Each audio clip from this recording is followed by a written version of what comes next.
সাহাবায়ে কেরামের সময় শুরুর দিকের যে সমস্ত সাহাবায়ে কেরাম ছিলেন যারা শহীদ হয়ে গেছেন, তারা কোরআনকে অল্প পরিমাণে পেয়েছিলেন। সুমাইয়া রাদিয়াল্লাহু তাআলা আনহা অল্প পরিমাণে কোরআনকে পেয়েছেন। হামজা ইবনে আব্দুল মুত্তালিব অল্প পরিমাণে কোরআনকে পেয়েছেন। খাদিজাতুল কুবরা রাদিয়াল্লাহু তাআলা আনহা অল্প পরিমাণে কোরআনকে পেয়েছেন। এরকম আরও বহু সাহাবী আছেন যারা কোরআনকে অল্প পরিমাণে পেয়েছেন, কিন্তু তারা কোরআনকে অল্প পরিমাণে পাওয়ার পরও তারা এত বড় বড় কাজ করতে পেরেছেন এবং দ্বীনের জন্য তারা এত বড় বড় কোরবানি দিতে পেরেছেন।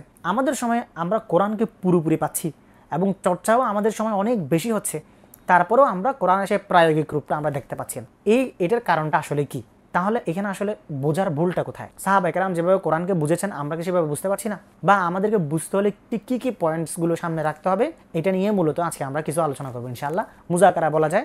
আমরা আলোচনাটা এই জন্য করবো যেন সেই আলোচনা থেকে আমাদের নিজেদেরও ফায়দা হয়, বক্তারও ফায়দা হয়, আলোচকেরও ফায়দা হয় এবং যারা উপস্থিত আছে তাদেরও ফায়দা হয়। তো আমরা 10টা মূলনীতি ঠিক করব এবং সেই মূলনীতির আলোকে আমরা চেষ্টা করব বোঝার যে কোরআনকে বোঝার পদ্ধতিগুলো কি হতে পারে। কারণ তারা যে পথ ধরে তারা এগিয়ে গিয়েছেন, আমাদেরও পথ একটাই। তাদের পথ ছিল দ্বীন ইসলাম, আমাদেরও পথ দ্বীন ইসলাম, কিন্তু তাদের পথের বাঁকে বাঁকে যে মাইল ফলকগুলো ছিল সেই মাইল ফলকগুলো ছিল বিশুদ্ধ, যার ফলে তারা সহজে গন্তব্যে পৌঁছে যেতে পেরেছেন এবং সঠিক মাইল ফলক তাদেরকে সহজে গন্তব্যে পৌঁছে দিয়েছে। কিন্তু আমাদের যে মালিম বা আমাদের যে মাইল ফলকগুলো আছে, আমাদের যে মাইল স্টোনগুলো আছে, এগুলো তো দেখা যাচ্ছে পদ্ধতিগত কিছু ভুল আছে এবং এই কারণে আমরা সহজে আমাদের গন্তব্যে পৌঁছতে পারছি না।